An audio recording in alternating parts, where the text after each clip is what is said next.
મનથી પણ આપણે કોઈની સાથે મૌનમાં રહીએ છીએ ને ત્યારે આ પ્રાર્થના એને પહોંચી જાય છે. જરૂરી નથી કે તમે ત્યાં જ પહોંચો, તમે પ્રત્યક્ષ અને પરોક્ષ આ પ્રાર્થના કરી શકો છો. બસ આજના દિવસ એ પ્રાર્થના કરો કે મારાથી આજના દિવસે કોઈને દુઃખ ના પહોંચે, મારાથી આજના દિવસે કોઈને હર્ટ ના થાય. કોઈ પણ સ્થિતિ, કોઈ પણ પરિસ્થિતિ, કે મેં દયાળુ કીધા છે. આપણે કેટલી બધી ભૂલો કરીએ છીએ, અસંખ્ય ભૂલો કરીએ છીએ, અને પરમાત્મા પાસે એવી પ્રાર્થના, એવી આશા રાખીએ છીએ કે તું મને આજે ને આજે જ માફ કરી દે. તો આજે આપણે એવો એક નિયમ ના કરીએ કે આપણે આજથી કોઈને પણ તકલીફ ના થાય અને બધાને મંગળ થાય એવી આપણે પ્રાર્થના કરીએ. અને મનથી તો વિશેષ કોઈ એવું તત્વ નથી કે બીજા સુધી પહોંચી શકાય. જો સંગીત આંતરિકભાઈના સ્વર કે સંગીતના સ્વર જો આપણા મનને પ્રફુલ્લિત કરી દેતા હોય તો એવો ભાવ છે, આ એવું જગત છે કે જ્યાં એ જ વિરાજમાન છે. અને એના વિરાજમાનની સાથે સાથે આપણે આખા જગતને પ્રેમમય, કરુણામય, આનંદમય, ઉર્જામય બનાવવાનું છે. તો આજનો દિવસ આપણે એક સંકલ્પ કરીએ, આપણે જ્યાં ઊભા છે ત્યાં સ્વચ્છતા રાખીએ, આપણે જ્યાં જઈએ છીએ ત્યાં બીજાને કોઈને તકલીફ ના પહોંચે, આપણે જેની ઘરે જઈએ છીએ તેને કલરગત ના પહોંચે. આપણે નાના નાના ગુણો ભગવાન આપણને શીખવાડે છે. નાનું ગુણ છે તેને ગ્રહણ કરવું ખૂબ મોટું કામ છે. કારણ કે લોકો કદાચ બધા જ મોટા કામ પાર પાડી લે છે, પણ જ્યારે આ કામ પાર પાડવાનું આવે ત્યારે સૌથી વધુ તેને વિઘ્ન લાગે છે. કારણ કે સોનેરું પતંગ પાર કરવાનો હોય, માને પાર કરવાનું એવું તેને અઘરું થતું હોય છે. એટલે આપણે પ્રભુના સાનિધ્યમાં કે પછી તેમના દર્શનમાં મંદિરે જઈને અથવા તેની ભક્તિ કરીને, સત્સંગ કરીને, પ્રસંગ કરીને, નવધા ભક્તિ કરીને પણ આ કામ પાર નથી પડતા. તો એટલે તમે કેવું કોઈ ઉપાય ખરો કે મનુષ્ય જીવનની આ જ જે સિદ્ધતા છે જેને આપણે સહજ રીતે પ્રાપ્ત કરી શકાય? આપ જ્યારે પ્રભુમય બનતા હો, પ્રભુની ભક્તિ કરતા હો, ત્યારે તમારા મનમાં અંદરથી એક શુદ્ધ અને પોઝિટિવ એક તમારી અંદરથી ભાવના પ્રગટ થતી હોય છે.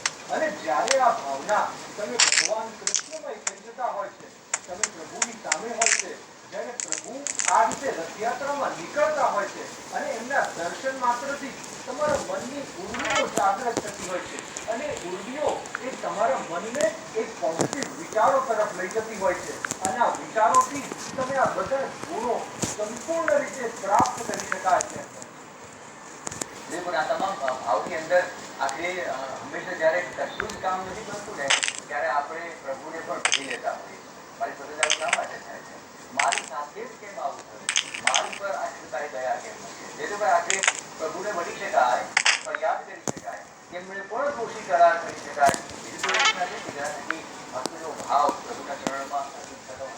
બિલકુલ જયેશભાઈ, કેમ કે ભગવાન કૃષ્ણ એક જ એવો માત્ર ભગવાન છે કે જેને વધી પણ શકાય, જેને સ્વીકારો પણ કરી શકાય, જેની સાથે ઝઘડી પણ શકાય, જેના સ્વભાવ પર હાથ મૂકીને મિત્રતા પણ બાંધી શકાય એવા કૃષ્ણ ભગવાન કે જે જગતમાં સૌથી વધારે ગવાયા છે. અને કોઈના વિશે સૌથી વધારે લખાયું હોય સ્તોત્ર, સ્તવન, સ્તુતિ કે શ્લોકમાં તો શિવજી છે, પણ સૌથી વધારે ગવાયા છે કૃષ્ણ છે. અને એટલા માટે લોકના દેવ છે કૃષ્ણ. એના માટે તમે કહો છો એ ભાવ કંઈક આવું ગુજરાતી લોક સંગીતમાં છે. મથુરાના રાજા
તો આપણે પ્રભુને આપણે ભજીને કહેવાય, પ્રેમથી પણ કહેવાય, અને એ તમામ ભાવ સાથે આપણે તમામ બાબતો તેમના ચરણોમાં અર્પિત કરી જ દેતા હોઈએ છીએ.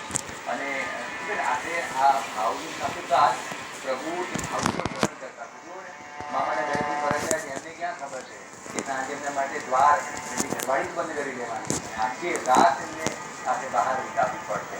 તો ઘણી વાર ખુદ સજા પણ એ ગ્રહણ કરી લે, તો એ કરો ભાવ છે.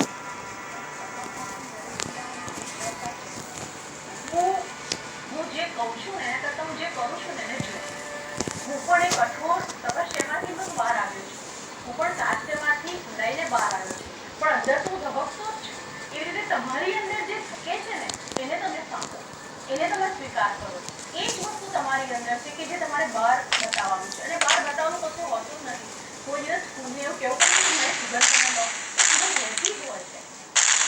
જેમ સુવર્ણ છે એનું કોઈ તોલ જ નથી. એટલે આપણી અંદર જે પણ પરાકાષ્ઠા છે એને બસ એની અંદર એક ચયન થવા દઈએ અને એની બધી જ લીલાઓને આપણે સ્વીકારીએ. મારું તો આજના દિવસે એવું કહેવું થાય છે કે કૃષ્ણ ભગવાને પણ એમ કહે છે કે અમે અમાનીતી છે જે નથી ગમતી એને પણ અમે મનાવી લઈશું. બસ શું હોય છે. તો આજની અંદરની જે ભગવાન છે, આપણું જગત છે, આપણા જગતનો નાથ છે, આપણો ઈશ્વર છે, આપણો તત્વ છે, પરમાત્મા છે ને પ્રેમ છે, બસ એને જ આપણે આપણી ઉર્જામાં એકમત થઈ જઈએ તો બહુ જ બધા પ્રશ્નો જીવનના ઓછા થઈ જાય. અને નાની નાની વાતોમાં જો કૃષ્ણને ક્યાં સરખાવડાયા છે, પાંદડામાં સરખાવડાયા છે, ઉપજા સાથે પણ સરખાવડાયા, તું શ્યામ છે ને પણ શ્યામ છે. એને તત્વનો કોઈ ભેદ નથી, એને લયનો કોઈ ભેદ નથી, એને જાતિનો કોઈ ભેદ નથી. તો પછી પ્રેમમાં અને સાધનામાં ભેદ છે નો. જ્યારે ભેદ છૂટશે ત્યારે તત્વ મળવાનું છે. જીવનમાં હંમેશા બે વાતો જ્યારે કનર્ગર કરતી હોય તો આપણે તેમાંથી એક નિર્ણય પર પહોંચવું ત્યારે ખૂબ બધી મુશ્કેલી થાય.